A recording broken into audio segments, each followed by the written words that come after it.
თებერვალში იტალიის ხელისუფლებამ უმსხვილესი კონტრაქტორი კომპანიის ფირმე კანიჩას ხელმძღვანელი დააპატიმრა. ჯუზეპე ორსის ინდოეთის ოფიციალური პირების მოქრთამოში დასდეს ბრალი, როდესაც გარიგება 12 ვერტფრენის მიყიდვას შეეხებოდა. შესაბამისად, ინდოეთის მთავრობამ გარიგება შეაჩერა. ეს არის მაგალითი თუ როგორ იქცევიან ხშირად კონტრაქტორი ფირმები მომგებიანი შეთანხმების მისაღწევად. ლონდონში მოქმედმა საერთაშორისო გამჭვირვალობამ ახალი ინდექსი გამოაქვეყნა, რომელშიც 82 ქვეყანას მინიჭებული აქვს შესაბამისი ქულები თავდაცვის სფეროში გამჭვირვალობის მიხედვით. ყველაზე მაღალი ინდექსები გერმანიამ და ავსტრალიამ დაიმსახურეს. მეორე რიგის ქვეყნებში შეერთებული შტატები და დიდი ბრიტანეთი შევიდნენ. როგორც საერთაშორისო გამჭვირვალობის ხელმძღვანელი ლორენს კოუკროფტი ამბობს, ამ პროცესით კორუფციის ხარისხი იზომება.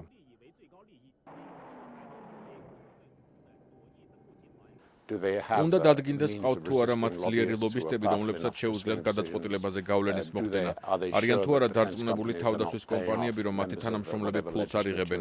რამდენად მისაღებია კანონმდებლობა და რამდენად ვართ დარწმუნებული, რომ თავდაცვის მაღალჩინოსნები არ არიან ჩართული კორუფციაში. თავდაცვის ინდექსი კორუფციის 5 შესაძლო სფეროში რისკებს აფასებს. ეს სფეროებია: პოლიტიკა, ფინანსები, კადრები, შესყიდვები და ოპერაციები. დაბალ D კატეგორიაში მოხვდნენ ჩინეთი, რუსეთი, ინდოეთი, პაკისტანი და სამხრეთ აფრიკა. ყველაზე დაბალი შეფასების F კატეგორიის ქვეყნებში შევიდნენ ეგვიპტე, ალჟირი და კონგოს დემოკრატიული რესპუბლიკა. ამავე ინდექსით არიან შეფასებული კონტრაქტორი კომპანიები, სადაც 129 კომპანიიდან უმაღლესი A კატეგორიის შეფასება მხოლოდ ერთმა დაიმსახურა. კვლევის თანახმად ზოგიერთ ქვეყანაში თავდაცვის სამინისტრო და სამხედრო მრეწველობის სფერო მჭიდროდ არის ერთმანეთთან შერწყმული. ასეთ ქვეყნებში სამხედრო მაღალჩინოსნები მათთან დაკავშირებული კომპანიებისგან დიდ ფულს შეულობენ.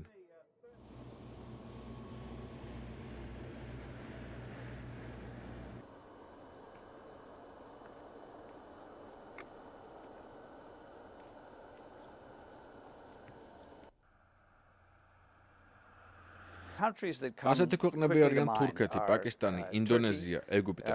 ეს არის ქვეყნები, სადაც სამხედროები უფრო მეტს აკეთებენ, ვიდრე ეს არის იარაღის ყიდვა, ჯარისკაცების გაწვრთნა და კონფლიქტებში ბრძოლა. ამის გარდა მათ ასევე აქვს ძალიან მსხვილი ფინანსური ინტერესები.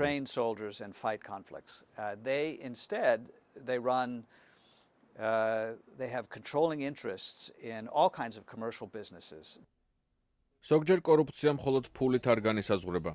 10 წლის წინ შეერთებული შტატების საჰაერო ძალების შესყიდვების სამსახურის თანამშრომელმა დარლინ დროიუნმა კომპანია ბოინგთან ჯერ გარიგება გააფორმა საწვავმზიდის შეძენის თაობაზე.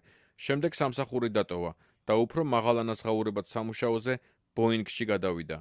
ამის შემდეგ დარლინ დროიუნს კრიმინალურ გარიგებაში დასდეს ბრალი და 9 თვით პატიმრობა მიუსაჯეს. ლევან ღირსიაშვილი, ამერიკის ხმა, ვაშინგტონი.